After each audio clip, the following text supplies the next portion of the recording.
మంచిర్యాల నుండి నిమ్స్కి షిఫ్ట్ చేసి దాదాపు 15-17 రోజులు అవుతున్నా కూడా ఇప్పుడు నేను చూసొచ్చినటువంటి పాప ఇంకా కూడా వెజిటేటివ్ స్టేట్లోనే ఉన్నది. దాదాపుగా వెంటిలేటర్ మీదనే చాలా రోజుల నుంచి ఉన్నటువంటి సందర్భం. మనము చాలా బాధతో కూడినటువంటి పరామర్శ ఇది. ప్రభుత్వాన్ని మేము డిమాండ్ చేస్తూ ఉన్నాం, విజ్ఞప్తి చేస్తూ ఉన్నాం.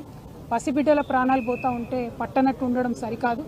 ఈ ప్రభుత్వం వచ్చి 11 నెలలైతే దాదాపుగా నెలకు 3 మంది యావరేజ్గా ఇప్పటికే 42 మంది బిడ్డలు ప్రభుత్వ పాఠశాలల్లో చదువుతున్నటువంటి వాళ్ళు కేవలం ప్రభుత్వం యొక్క నిర్లక్ష్యంతో ఫుడ్ పాయిజనింగ్ వల్ల చనిపోవడం జరిగింది.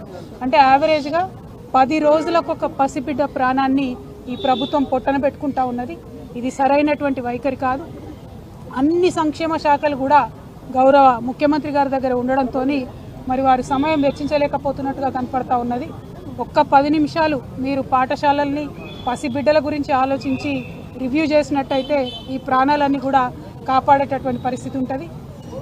నిన్న పేపర్లో చూసాం, నారాయణపేటలో హాస్టల్లో అన్నంలో పురుగు వచ్చిందని చెప్పి పిల్లలందరూ ధర్నా చేస్తే స్వయంగా ముఖ్యమంత్రి గారు మరి రివ్యూ చేసిన తర్వాత తెల్లారి మర్నాడు కూడా మళ్ళీ అదే సీన్ రిపీట్ అయితే పిల్లలంతా ఇప్పుడు కూడా ధర్నా చేస్తున్నటువంటి పరిస్థితి మరి కనబడతా ఉంది. దయచేసి ఈ ప్రభుత్వాన్ని విజ్ఞప్తి చేస్తూ ఉన్నాం, మీ ప్రాధాన్యతను గుర్తించండి. బిడ్డల ప్రాణాలు ప్రాధాన్యమైనటువంటి అంశంగా మీరు స్వీకరించి తక్షణమే చర్యలు చేపట్టవలసిందిగా నేను డిమాండ్ చేస్తూ ఉన్నాను. నేను ఎస్టీ వెల్ఫేర్ అధికారి గారు శరత్ గారితో కూడా మాట్లాడడం జరిగింది. మరి వారు మేము చూస్తున్నాము, అన్ని రకాలుగా చర్యలు తీసుకుంటున్నామని చెప్తున్నప్పటికీ ఆదిలాబాద్ టు ఆలంపూర్ మీరు ఏ ఒక్క పాఠశాల చూసినా, ప్రభుత్వ గురుకుల కావచ్చు, ఆశ్రమ పాఠశాల కావచ్చు, ఏది చూసినా కూడా ప్రతి పాఠశాలలో ఏదో ఒక ఇన్సిడెంట్ జరిగింది. ఈ 42 మంది పిల్లలు 11 నెలల్లో చచ్చిపోయింది. అన్ని జిల్లాల నుండి ఉన్నారు. కాబట్టి ఓవరాల్గా ఈ పాఠశాల వ్యవస్థనంతా కూడా మరి ధ్వంసమైనటువంటి పరిస్థితి కనబడతా ఉంది. కాబట్టి దాని మీద ఫోకస్ చేయవలసిందిగా మేము ప్రభుత్వాన్ని డిమాండ్ చేస్తూ ఉన్నాం. ఇదివరకు కేసీఆర్ గారి నాయకత్వంలో ప్రభుత్వ పాఠశాలల్లో చదివేటటువంటి పిల్లలు మరి మేము ఐఐటి పోవాలన్నా, ఐఐఎంకి పోవాలన్నా, లేకపోతే ఎవరెస్ట్ అధిరోహించాలా అని చెప్పి ఉన్నతమైనటువంటి ఆశయాలు లక్ష్యాలతో ఉన్నటువంటి సందర్భాన్ని కూడా మనం తెలంగాణ ప్రజలుగా చూసినాం.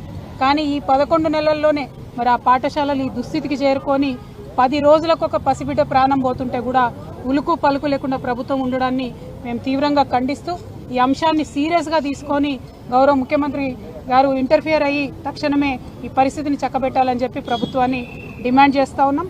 అట్లానే ఇప్పటి వరకు ప్రాణాలు కోల్పోయినటువంటి ఆ 42 మంది కుటుంబాలకు కూడా ఎక్స్గ్రేషియా కింద 10 లక్షల రూపాయలు ఇవ్వాలని కూడా మేము డిమాండ్ చేస్తూ ఉన్నాం. పోయిన ప్రాణం వెలకట్టలేనిది, పోయిన ప్రాణాన్ని తీసుకురాలేము, బిడ్డ దూరమైనటువంటి దుఃఖాన్ని తీర్చలేము. కానీ వారి ఆర్థిక కష్టాలలో స్వావలంబన ఇవ్వాల్సినటువంటి కనీస బాధ్యత ప్రభుత్వానికి ఉంటుంది. కాబట్టి 10 లక్షల రూపాయల ఎక్స్గ్రేషియా కూడా ఆ పిల్లల కుటుంబాలకు ఇవ్వాలని చెప్పి ఈ సందర్భంగా డిమాండ్ చేస్తూ ఉన్నాం. Thank you. జై తెలంగాణ.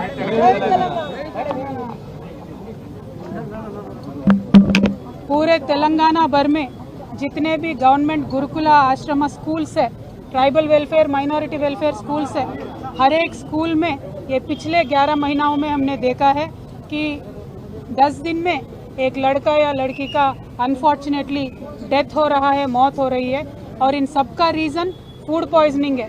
जो quality of food minority welfare schools में, ट्राइबल वेलफेयर स्कूल्स में दिया जा रहा है वो बिल्कुल ही गिर चुका है.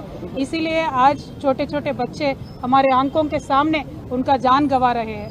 मैं ये सरकार से डिमांड करती हूँ, आप इमीडिएटली रिव्यू कीजिए. क्वालिटी, ये जो बच्चों के लिए खाना दिया जाता है माइनॉरिटी वेलफेयर स्कूल्स में, इसका क्वालिटी बढ़ाइए. जो केसीआर साहब के समय में आपने देखा, केसीआर साहब खुद रिव्यू करते थे. बच्चों को जिस तरीके से खाना मिलता था वो खुद ब खुद रिव्यू करते थे. और उस समय में ऐसा हाल था कि बच्चे हमारे आईआईटी में जा रहे थे, आईआईएम में जा रहे थे. लेकिन आज एवरेज 10 दिन में एक बच्ची या बच्चे का मौत हो रहा है. This is very unfortunate. So we demand the government to immediately take action. Thank you. जय तेलंगाना. बहुत क्रिटिकल है पेशेंट का कंडीशन, ऑलमोस्ट कोमा में ही है.